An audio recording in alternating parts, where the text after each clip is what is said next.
আমাদের দেশে 4 তলা 6 তলা বিল্ডিংওয়ালারে বড় লোক বলে। ইউরোপ আমেরিকার মধ্যে তো 4 তলা 6 তলা বিল্ডিংয়ে ছাগলও পালে না, ছাগলও তো পালে না ওইখানে। ওইখানে শুকর, যে ফার্মে পালে শুকর রাখে, ওইটাও তো সেন্ট্রাল এসি পুরাটা। আমাদের তো কোনো এক রুমে কেউ একটা এসি লাগাইলে বাপরে কি বড় লোকে এসি লাগাইলেছে,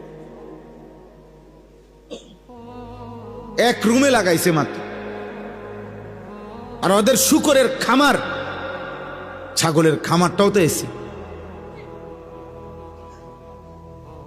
আমার একজন পরিচিত লোক আছে, অস্ট্রেলিয়া থাকে। ওনার আমি জিজ্ঞাসা করছি, আপনি অস্ট্রেলিয়া কি করেন? বলছে হেলিকপ্টার দিয়ে সার দেই।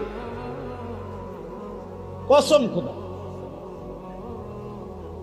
হেলিকপ্টার দিয়ে কি দেয়? সার দেয় মিয়া। তার মানে বুঝাইছে যে কোম্পানির এত বড় প্রজেক্ট, হাজার হাজার একর সবজি করে, কৃষি করে, সেখানে সার দিতে গেলে এমনি দেওয়া সম্ভব না। হেলিকপ্টার দিয়ে কি দেয়? সার দেয়। আমরা দেশে হেলিকপ্টার দিয়ে সার দিব কোন সময়? এই নির্বাচনের পরের থেকে নাকি? এই ফেব্রুয়ারি নির্বাচনের পরের থেকে সার দিব হেলিকপ্টার দিয়া। আমরা দেশে অটো সরিয়েই তো শেষ হয়েছে না আমার কি হেলিকপ্টার।